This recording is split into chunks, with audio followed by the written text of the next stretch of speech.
if someone were to unfortunately attack me or something, I'd rather be dressed beautiful, for the EMT workers coming to scoop my body up, like they're like, damn, that was cool, you know? Hi, I'm Dusty Childers.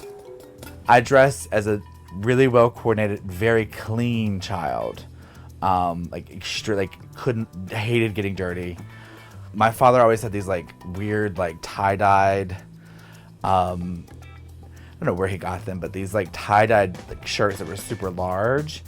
And so I would wear them as like, not really knowing what a caftan was at the time, but like wearing these like sort of oversized, long, like way past the knee, tie-dyed looks, which now I wear, like that's like what I wear. But those are my favorite things. And then, I mean, the boy stuff was just like to get by, so I didn't get killed, so. Because they kill homosexuals where I come from, so.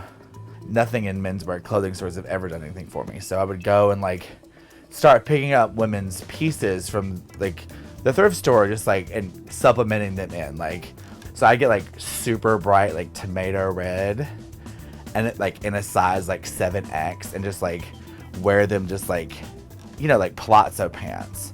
And then I moved to New York, and I started just like killing it. I was legitimately wearing like Mother of the Bride dresses to work, like full like pearl sequin, fucking like chiffon, backwards so that you could unzip it, and show some chest hair. Now that I'm teaching, I've had to go buy from Kmart because it's the cheapest place to buy menswear.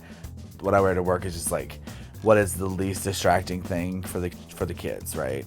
Because they're already distracted by the fact that I'm like a flaming homosexual, and that I don't wear real shoes. So they're constantly like, razzing me about my shitty Payless sandals. So therefore, on the weekends when I'm going to things, it needs to be like really extravagant. So I've been doing a lot of like bed sheet looks. I've been taking a lot of like pillowcases and like opening them up and then sewing bed sheets onto them and like making these like caftans and shit. So now I have like one with like the Rugrats, and then it's mixed with like Pokemon. I just got in Costa Rica I found Teletubbies. So now I'm really going with like kids nursery like bed sheet moment. So like I don't want it to become too much of a chic, but like he's the bed sheet queen, like, because no one else is gonna do that. Like I have to figure out a way, because like all these skinny boys are now like finding out how wonderful caftans are, and I'm like, great. Anything that I buy, it needs to have a point of view. It needs to have like I need to be able to make up a story about it, like a narrative about it. Like, as I'm on the train, I'm like, oh, I'm like, like this hat is like, I'm the wife of a matador, who owns a champagne vineyard, but like is doing like, philanthropic work in Africa, something like that. And then they got more abstract, and then I just started buying everything that I liked. So it was a way to keep me from purchasing too much shit, right? And then that just went out the window. I feel like a lot of people are sort of scared to like come up and like say like, oh hey, like blah blah blah, but like I think that it sometimes puts people at ease, because I'm just like this mirage of like weird shit that it's like I never take myself seriously enough the way I mean it's never too sharp of a look to where it's like off-putting. I think it's gotten me every job that I've ever applied for, like just sort of like knowing how to like attract people's attention in the right kind of way, and like they appreciate the amount of effort I put into things, and so that like speaks about your character, I guess.